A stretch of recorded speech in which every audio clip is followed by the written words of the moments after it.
we were looking at the uncovered interest parity condition, which we said is essentially an arbitrage condition that says that the expected return in domestic currency and domestic and foreign bonds are equal, and we derived it as follows, where we said the left hand, this was the interest parity condition in exacts, where we said the left-hand side was the expected return in terms of domestic currency from holding domestic bonds. The right-hand side is also the expected return in terms of domestic currency from holding foreign bonds. Now, what we're saying is that as long as our interest rates, i.e. domestic interest rate IT and foreign interest rate I star T, and the expected rate of appreciation are not too large, a good approximation of this equation, the interest parity in exact form is given as this. So this is the this is the approximated version of the interest parity condition. This is the exact version of the interest parity condition. And as long as IT, I star T, and the expected appreciation rate of the domestic currency are not too large, a good approximation of this equation is given by this, which in words says that the domestic interest rate is approximately equal to the foreign interest rate minus the expected appreciation rate of the domestic currency, right? ET plus 1, ET is a current nominal exchange rate. ET plus 1 is the nominal exchange rate expected at time t for period t plus 1. And ET plus 1 minus ET by ET is the expected appreciation rate of domestic currency. Now, if ET plus 1 minus ET by ET is positive, then we say it's expected appreciation rate. If this is negative, then we say this is the expected depreciation rate of expected depreciation rate of domestic currency. Right? So this is the approximated version of uncovered interest parity condition, which says that the domestic interest rate is approximately equal to the foreign interest rate minus the expected appreciation rate of the domestic currency. If this term ET plus or minus ET by ET is negative, then you can say this is the expected depreciation. Now, what are the implications of this? Now, the UIP condition, if we look at it, if we go back to the approximated version, it shows us that it does not require that the interest rate on bonds in different currencies be equal. The UIP condition does not say that the domestic interest rate IT has to be equal to the foreign interest rate I star T, right? It doesn't say that. It just says the return to investors be equal once expected exchange rate movements are taken into account. So UIP condition is not required that the interest rates for bonds be equal, just that the return to investors be equal once expected exchange rate movements are incorporated. And it says that if we go back, if we go back, so from here we can see, let's just move this a bit. So from here we see, let's just erase this, so from here I can say that IT minus I star T, right, is approximately equal to E minus EET plus 1 minus ET by ET, right? So it doesn't require that the interest rates are equal, IT is I star T. It just says that the difference in interest rates is equal to the expected movements in the exchange rate over the time period, right? So it says that the difference in interest rates between the two countries will be equal to the expected change in the nominal exchange rate over the same period.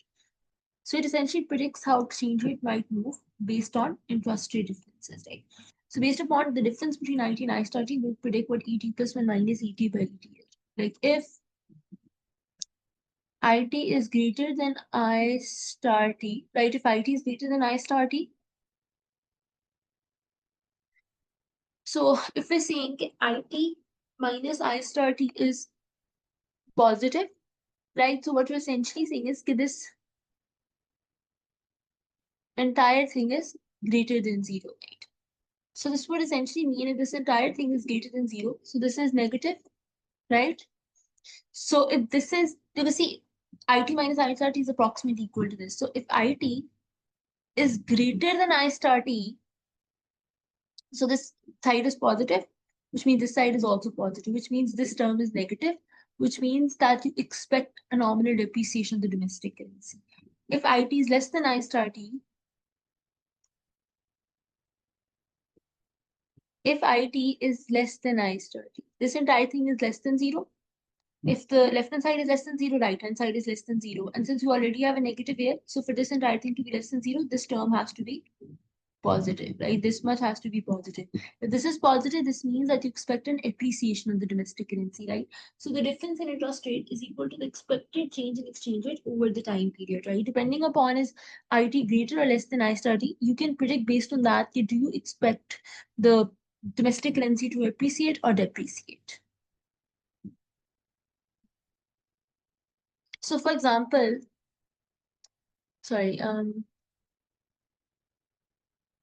assume that the 1-year interest rate in the US is 5% higher than the interest rate in Japan.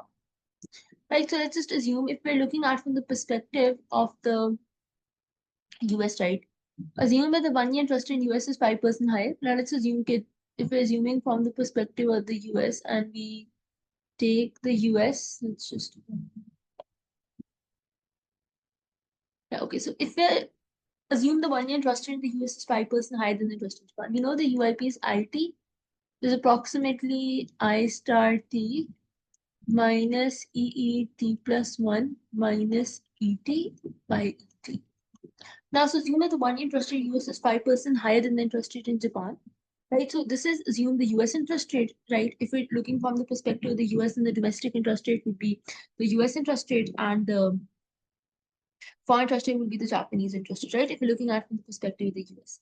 Market expects to see if IT is greater than I star T, right? So IT, we know minus I star T, like we said, is minus EET plus 1 minus ET by ET. Right, so then what we're saying over here is that this is positive, right? Because the 1-year interest rate US is 5% higher than the interest rate in Japan. This term is positive. This difference is basically 5%, right? We're saying that this is 5%.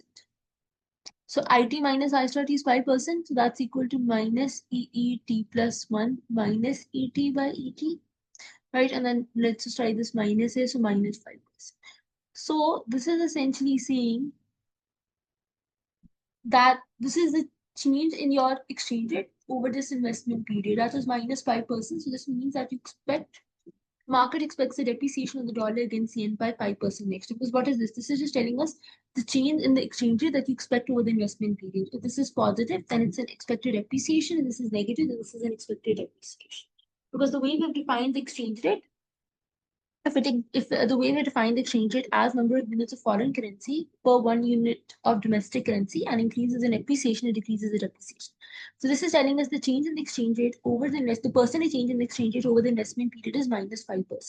So this means you expect the dollar against the yen to depreciate by 5%. So this will counterbalance the higher US interest rate. Why is that? Because if we're looking at from the perspective of a US investor, see, you get a higher interest rate from investing in the US, right? And you get a lower interest rate from investing in Japan. But you expect after a year, when you convert, like, for example, but to invest in Japan, today you convert your dollars into yen. And after a year, the investment period is over, you'll convert it back into dollars. And because you expect the dollar will depreciate against the yen, the dollar will become cheaper, right, a year later. So in that case, when you convert yen into dollars, the price of dollar has gone down. So for each yen, you can get more dollars.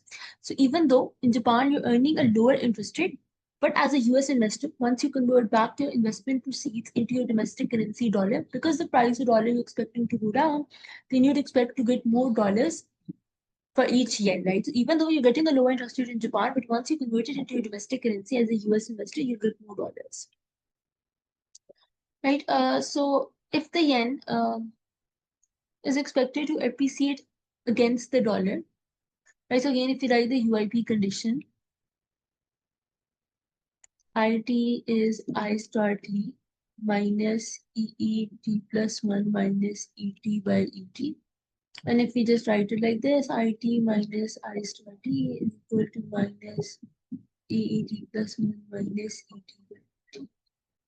Right, so if the yen is expected to appreciate against the dollar, right? So this term is expected to be positive, right? Because if it's an appreciation, so this is expected appreciation rate of the domestic currency. This is positive, it's an appreciation. If it's negative, it's a depreciation. If the yen is expected to appreciate against the dollar, uncovered interest parity implies the US nominal interest rate must be greater than Japanese nominal interest rate. Oh, so yen is expected to appreciate against the dollar, so this is negative, right? So the dollar is expected to depreciate against the yen, sorry, so this is negative. Because remember here we're considering IT is the domestic country is US, so IT is the US interest rate, I star T is the foreign interest rate. And this is expected appreciation due to the domestic currency. I mean, looking at from the perspective of US, so then this is the expected appreciation rate of the dollar, right? So if the dollar is expected to depreciate, this term is negative. So minus minus plus, so this entire thing should be positive, right? So this tells us that IT sorry. So what this essentially tells us, if we write it nicely, so we know okay, you expect this term is expected to be negative, right? Because it's a depreciation rate. So IT minus I star t, then it's a minus 1 because positive is greater than 0. Right? So this means that the US nominal interest rate must be greater than the Japanese nominal interest rate. Right? So that makes sense over here. Right, so just keep in mind the UIP in approximate form is given to us as IT is approximately I star t. This is your domestic interest rate. This is the foreign interest rate. And this term, this much, is the expected appreciation rate of the domestic currency. Right? So ET plus or minus ET by ET represents the expected appreciation rate of the domestic currency. If this is negative, then it corresponds to an expected depreciation rate of the domestic currency.